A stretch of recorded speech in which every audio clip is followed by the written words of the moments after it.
Yo, what is up guys? It's your boy Unknown Facts here, back with another video. Make sure to smash that subscribe button and hit the notification bell so you don't miss out on any of our mind-blowing content.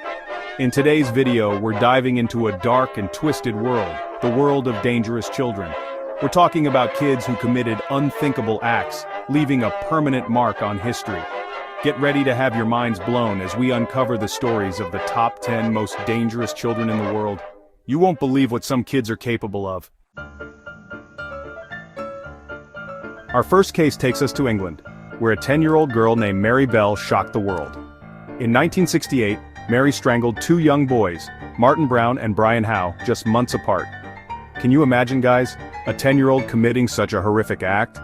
The killing sent shockwaves through the community.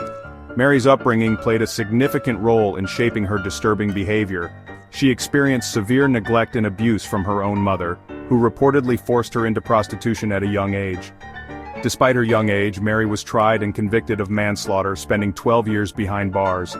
Her case sparked a massive debate about the age of criminal responsibility and the role of childhood trauma in shaping criminal behavior.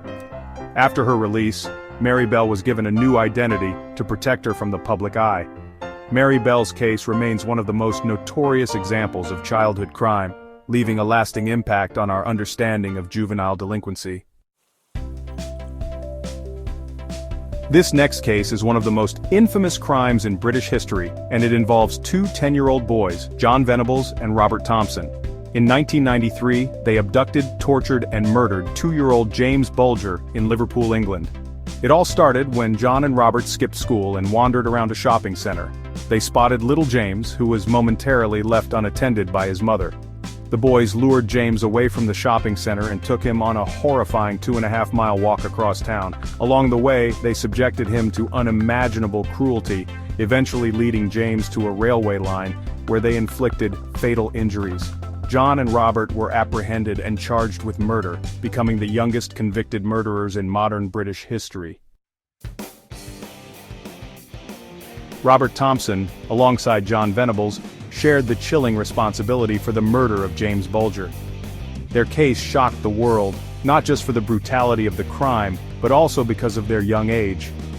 Both boys came from troubled backgrounds, experiencing neglect, domestic violence, and family dysfunction. During the trial, the prosecution presented evidence suggesting that Robert played a more dominant role in the attack. Witnesses claimed to have seen him throwing paint in James's eyes and kicking him repeatedly. Despite their young age, both Robert and John were tried as adults and found guilty of murder. Their case sparked a national debate about the age of criminal responsibility and the effectiveness of the justice system in dealing with young offenders. In 1993, 13-year-old Eric Smith committed a crime so horrific that it sent shockwaves through his small town of Steuben County, New York. He brutally murdered a 4-year-old boy named Derek Roby. Eric lured Derek into the woods near his home, promising to show him a shortcut. Once they were alone, Eric smashed Derek's head with a rock and left his lifeless body in the woods. When questioned by police, Eric initially denied any involvement, but his story quickly unraveled. He eventually confessed to the crime, claiming that he was bullied, and that killing Derek was a way to release his anger. Eric was tried as an adult and convicted of second-degree murder. He was sentenced to 9 years to life in prison. Imagine being a parent and discovering that your child's playmate has gone missing. That's the nightmare that unfolded in Jacksonville, Florida in 1998, when 8-year-old Maddie Clifton vanished without a trace. 7 days after Maddie's disappearance, her body was discovered in the most unexpected of places, under the waterbed of 14-year-old Joshua Phillips, Maddie's neighbor and occasional playmate. Joshua had brutally murdered Maddie, stabbing her multiple times and hiding her body under his bed. During his trial, Joshua claimed that he accidentally hit Maddie in the eye with a baseball bat and in a panic, dragged her into his room and stabbed her to silence her cries. However, the prosecution argued that the brutality of the murder suggested a more sinister motive. Joshua was convicted of first-degree murder and sentenced to life in prison without the possibility of parole. His case served as a chilling reminder that evil can lurk in the most unexpected places.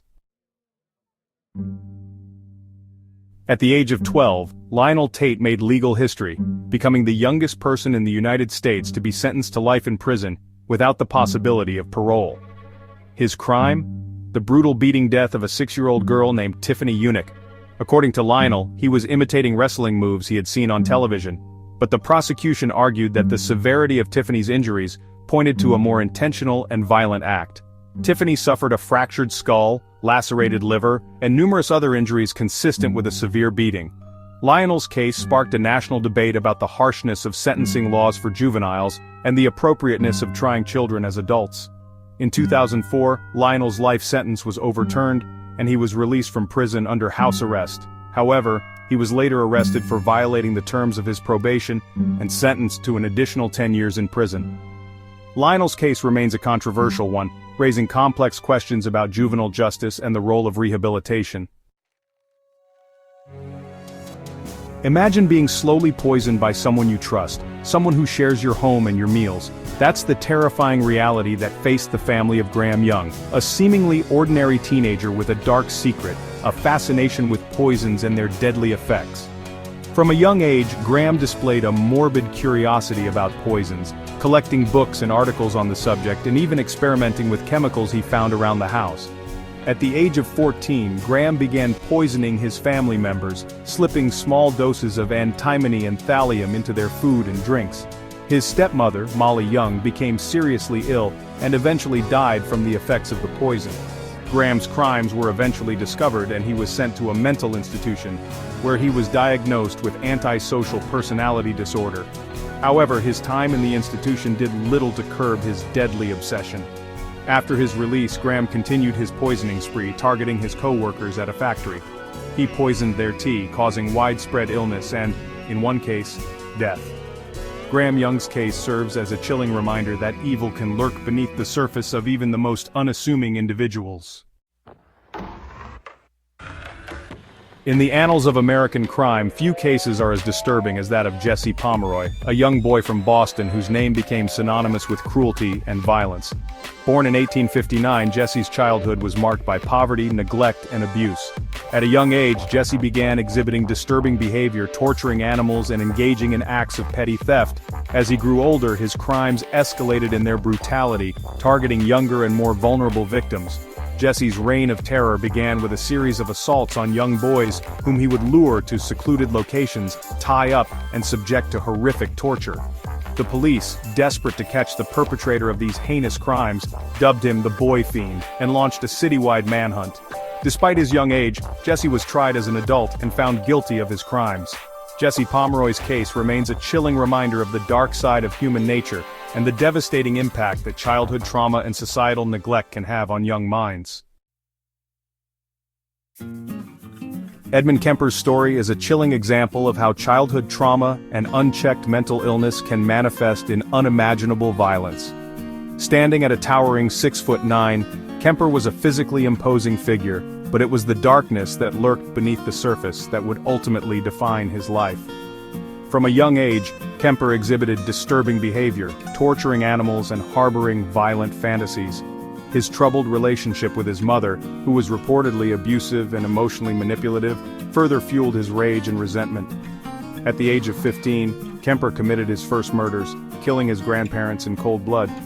He was sent to a mental institution, where he underwent psychiatric evaluation and treatment.